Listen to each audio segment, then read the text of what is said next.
Think you know everything about Angkor Wat? Think again. This place is way more than just a pretty picture on a postcard. It's the largest religious monument in the world, a massive stone masterpiece that has stood for nearly 1,000 years. But what if I told you that everything you think you know is just the surface level? What if the real story, the craziest secrets, are hidden in plain sight, or even buried deep underground? We're talking about mysteries that have stumped historians for centuries, and today, we're going to solve them. I flew all the way to Cambodia to show you what's really going on here. We've got exclusive access, cutting-edge tech, and a team of experts to peel back the layers of this incredible place. Alright, first up is something straight out of an Indiana Jones movie. We're standing in the heart of Angkor Wat, and while millions of people walk over this ground every year, almost nobody knows what might be lurking right beneath their feet. For decades, there have been whispers and local legends about a network of secret tunnels hidden underneath this entire complex. Most people dismissed it as a myth, just a cool story to tell tourists. But we're not most people. We brought in a team with ground-penetrating radar, the same kind of tech used to find buried treasure and hidden chambers in pyramids. And what we found is going to blow your mind. The scans revealed anomalies, straight lines, and voids deep in the earth that are not natural formations. These are man-made structures, perfectly aligned with the temple above. Okay, if the secret tunnels weren't crazy enough, let's talk about space. It turns out Angkor Wat isn't just a temple. It's a massive, functioning astronomical observatory. The most famous example happens twice a year during the spring and autumn equinox. If you stand on the Western Causeway at the exact right moment, you will see the sun rise directly over the central tower of Angkor Wat. It is a perfect, flawless alignment. This isn't a coincidence. It was designed with mathematical precision to mark these important solar events. And it's not just the sun and moon. Some theories suggest that the layout of the main towers at Angkor Wat mirrors the constellation Draco as it would have appeared in the sky in 10,500 BC. They weren't just building for their time. They were building for eternity. They were mapping the universe using a city-sized temple as their instrument. Now I want you to look closely at these walls. They are covered in some of the most intricate and detailed carvings on Earth. These are called Bas-Reliefs, and they stretch for nearly a kilometer around the central temple. Take this famous scene here, the churning of the ocean of milk. But here's where it gets really mysterious. Hidden among these scenes of gods and ancient myths are carvings that just don't seem to belong. For example, there's a small, detailed carving that looks remarkably like a stegosaurus. And it's not just potential dinosaurs. There are hidden faces and figures tucked away in the intricate foliage and patterns, almost like the artists were leaving secret signatures or inside jokes. For centuries, we thought Angkor Wat was the main event, a solitary giant surrounded by jungle. We were so wrong. What if I told you that Angkor Wat wasn't just a temple, but the capital city of the largest, most sprawling metropolis on Earth in the 12th century? This is where it gets really cool. Scientists use something called LiDAR, which is basically laser radar. They flew it over the entire region in an airplane, and the lasers were able to penetrate the thick jungle canopy and map the ground below with incredible precision. What they found is absolutely staggering. They uncovered the ghostly outlines of an entire city, complete with roads, canals, and thousands of houses. This lost city, known as Mahendraparvata and the Greater Angkorian urban sprawl, was massive. We're talking about a low-density urban complex that was larger than modern-day New York City. The LiDAR scans revealed a massive, complex water management system with canals, reservoirs, and embankments that irrigated the rice fields and sustained this huge population. So we know Angkor Wat is a temple, right? It's in the name. Wat means temple. But what if that's not the whole story? The leading theory is that this wasn't just a temple to the gods. It was a tomb for a king. There's a ton of evidence to support this. First, the temple faces west, the direction associated with death and the setting sun in Hindu culture.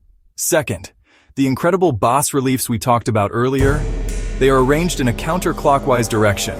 In Hindu rituals, this is the direction you move during funeral rites. But here's the twist.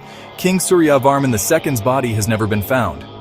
The central chamber, The most sacred spot where his sarcophagus or funerary urn would likely have been placed was found empty. Look at the size of these stones. Some of them weigh over 5 tons. Angkor Wat is made of between 5 and 10 million sandstone blocks. The quarry where they got this stone was 25 miles away. So the billion-dollar question is, how did they do it? To get the stones from the quarry, they built a massive network of canals. They would load the stones onto rafts and float them downstream, using the power of water to do the heavy lifting. But here's the most mind-blowing part of the construction. Look at how tightly these stones fit together. In many places, you can't even fit a razor blade between them. Let's move to another incredible temple in the Angkor complex, the Bayon. And this is where things get really eerie. As you walk through this temple, you are constantly being watched.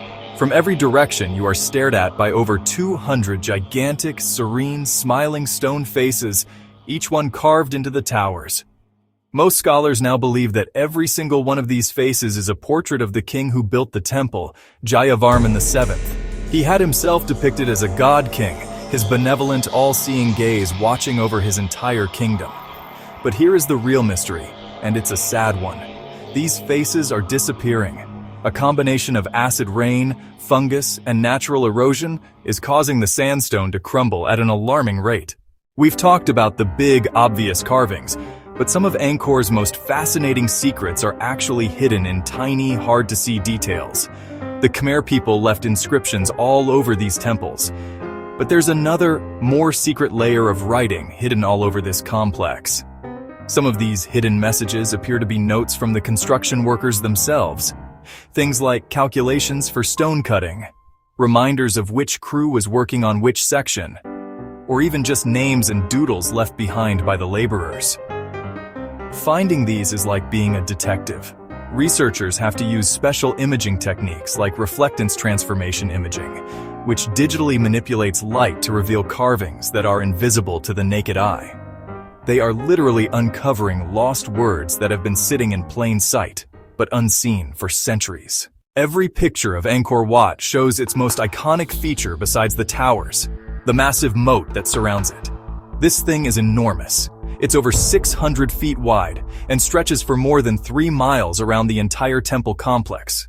On the surface, it seems obvious, right? It's a defensive feature designed to protect the temple from attack, but its true purpose is so much deeper and more symbolic than that. In Hindu cosmology, the home of the gods, Mount Meru, is surrounded by a cosmic ocean. But here's the engineering mystery. How does this moat stay full of water? The Khmer engineers designed this moat as a critical part of the region's massive water management system. It's a functioning reservoir that helps stabilize the groundwater table for the entire city. For our final secret, we don't need any special tech or hidden maps. We just need to sit here and watch. One of the most magical and often overlooked secrets of Angkor Wat is how it changes color throughout the day. At dawn, as the first rays of sun hit the towers, the stone glows with a soft pinkish-purple hue. It looks ethereal, almost unreal, as if the temple is slowly waking up and materializing out of the morning mist. Then comes the late afternoon, the golden hour. This is when the magic really happens. The sun, now low in the sky, bathes the entire temple in a deep, rich, honey gold light. And finally, as the sun sets, the temple undergoes its last transformation of the day. The golden light softens into fiery oranges and deep reds before finally fading into dark, imposing silhouettes against the twilight sky. So there you have it. 10 secrets that prove Angkor Wat is so much more than just a beautiful ruin. It's a celestial calendar, a lost city, a feat of impossible engineering, and a stone library of secrets we are still learning to read. Standing here, you can feel the weight of history, the echoes of a powerful civilization that believed they could build a heaven on earth. And in so many ways, they succeeded. The exploration here is far from over. With new technologies like LiDAR and a new generation of archaeologists, who knows what discoveries will be made next week, next year, or in the next decade. Which secret surprised you the most? Let us know in the comments, and don't forget to subscribe for more mind-blowing discoveries.